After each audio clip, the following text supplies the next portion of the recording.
This is Valuechain TV News Update. Thanks for joining us. I am Kabir Lowell.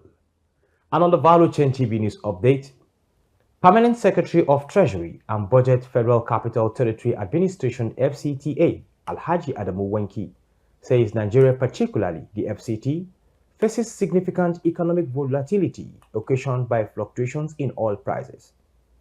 Adamu Wenki stated this at the Chartered Institute of Treasury Management CITM Mandatory Continuous Training Program induction in Abuja, titled Challenges of Managing the Treasury and Funding Critical Infrastructure in a Volatile Economy, the FCT administration experienced.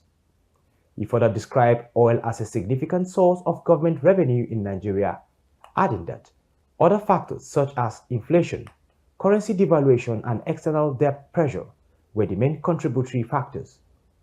He added that FCT, as the seat of Nigerian government, was affected by revenue fluctuation, adding that a large proportion of revenue in the Federal Capital Territory came from the federal government's allocation. Moving on the Valuechain TV News Update, in an appeal at the Palais de l'Est, President Bola Tinubu told French President Emmanuel Macron that hunger leaves no room for environmental concerns, adding that in the modern world, the child should not go to bed hungry. Our correspondent, Ese Ufema, completes the report. The meeting, described as a turning point in Nigeria-France relations, focused on strengthening ties in critical sectors such as food security, energy, solid minerals, education, and defense. In a statement by the Special Advisor on Information and Strategy, Bayo Onaniga, President Tinubu urged international investors to tap into Nigeria's underutilized agricultural potential, describing the country as ripe for investment. He also highlighted Nigeria's dynamic financial sector as a catalyst for French enterprises looking to play a role in the nation's food security efforts. For Value Chain TV, Essie Ufuma reporting. The federal government on Thursday launched the free compressed natural gas CNG bus rides in Abuja, offering temporary relief to commuters. The initiative, which runs until 6th January, will cover key routes including Maraba to Eagle Square, Bega Bus Stop, Area 1, and Zuba. According to reports, the government also plans to extend the project to interstate routes as part of efforts to ease the burden of fuel subsidy removal on Nigerians. Moving now to power matters, the federal government, through the Nigerian Electricity Regulatory Commission (NERC), has declared that it will spend about 2.4 trillion naira power subsidies before the end of this year. This was disclosed by the NERC Commissioner of Planning, Research and Strategy, Yusuf Ali, at PwC's annual Power and Utilities Roundtable themed Reigniting Hope in Nigeria's Electricity Power Sector in Lagos. He noted that the subsidy costs have been affected by fluctuations in foreign exchange rates and periodic tariff adjustments. He further stated that final subsidy figure will be determined by the end of the year based on actual consumption and prevailing tariff trends. Still on the Valuechain TV News Update, African countries are in hot pursuit of global mining investors in a bid to tap the growing opportunities in the sector as well as diversify their economies.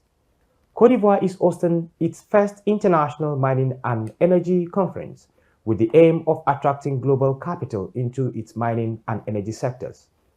The target for the mining sector, which attracted 500 billion FCFA in total investment and accounted for 3% of the Ivorian gross domestic product GDP in year 2023, to attract even more investment and contribute 6% to the GDP by year 2025.